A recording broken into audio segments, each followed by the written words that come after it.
Je vous propose de prendre la direction de l'Anjou pour découvrir l'une des plus vastes cités monastiques d'Europe, l'abbaye royale de Fontevraud. Devenue prison au XIXe siècle, elle est classée au patrimoine mondial de l'UNESCO. Un monument historique aujourd'hui consacré à la culture et à la création, un joyau d'architecture et d'histoire. Non loin des bords de Loire, à quelques kilomètres seulement de Saumur, un bâtiment s'élève. Il est un des rares témoins de près de 1000 ans d'histoire de France. Dans ces jardins centenaires, ces touristes se promènent émerveillés. C'est très paisible, c'est très grand, très vaste. Les bâtiments, ils sont magnifiques. Et puis on sent vraiment qu'il s'est passé plein de choses dans les lieux. J'imagine les femmes avec les robes typiques très élégantes là, qui se promènent tranquillement dans les jardins. Ouais. L'abbaye a été fondée au XIIe siècle. Elle a été la dernière demeure d'un grand personnage historique, Aliénor d'Aquitaine.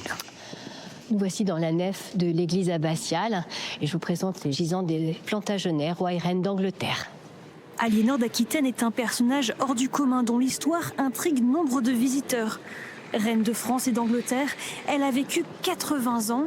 C'est même elle, de son vivant, qui a pensé à son gisant. Elle demande à être représentée aussi grande que son époux, un petit peu plus haute que lui, mais bon, c'était Aliénor.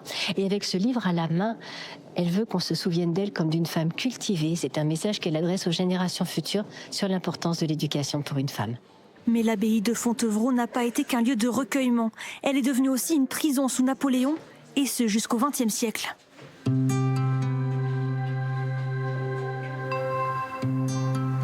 L'Anjou, c'est aussi ces galeries troglodytes qu'il est possible de visiter. Ça part dans tous les sens, c'est un vrai labyrinthe. On va retrouver plus de 1000 km de galeries comme ça dans le Saumurois.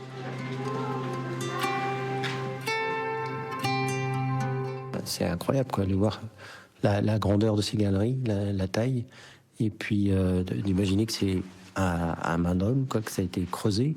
Benjamin Lemonnier est propriétaire de cette cave-restaurant, dont une partie est réhabilitée en champignonnière. On est dans une cave qui est, comme toutes les caves, relativement fraîche, puisqu'on a 13 degrés environ.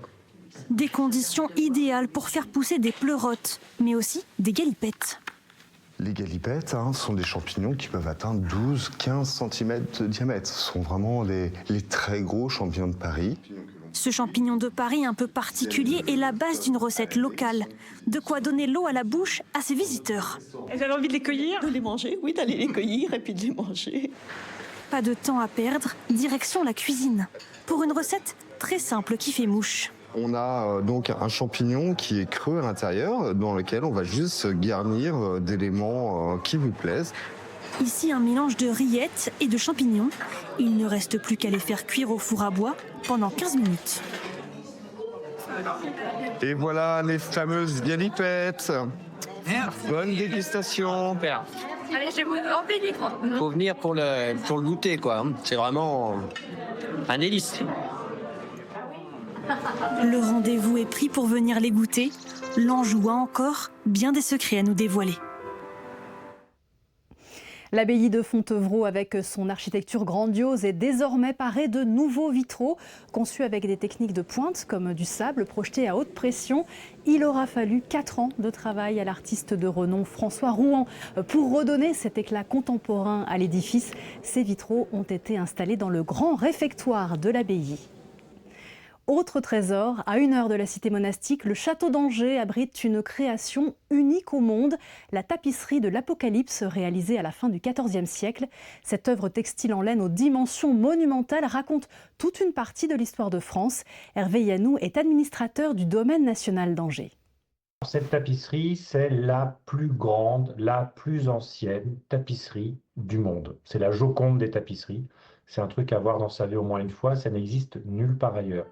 Elle date des années 1370, on est en pleine guerre de 100 ans, et elle a été commandée par un prince très important de l'époque, qui est le duc d'Anjou.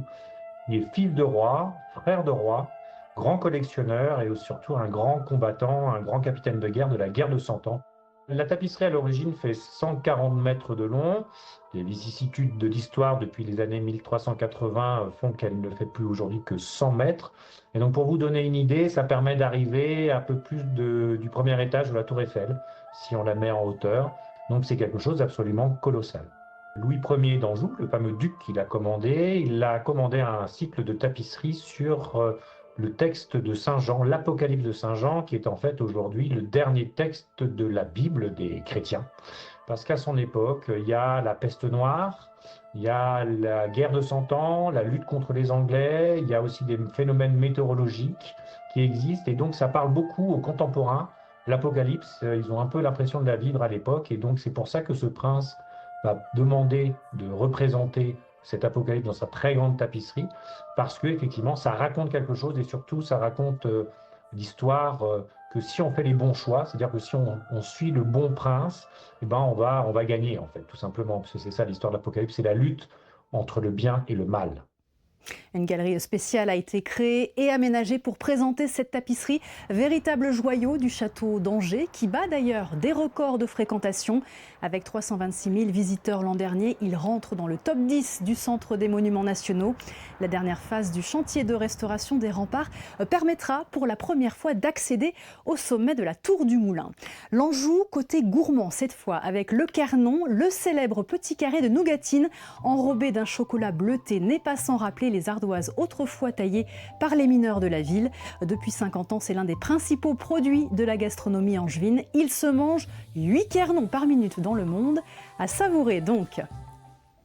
Si vous passez en Anjou, n'hésitez pas à faire un détour par le moulin à vent de l'Épinay à la chapelle de Saint-Florent. Il a été construit en 1822, aujourd'hui propriété de la commune, et grâce à une association de passionnés, le moulin de l'Épinay fabrique encore de la farine de façon traditionnelle. Merci de votre attention, passez une bonne journée sur France 3.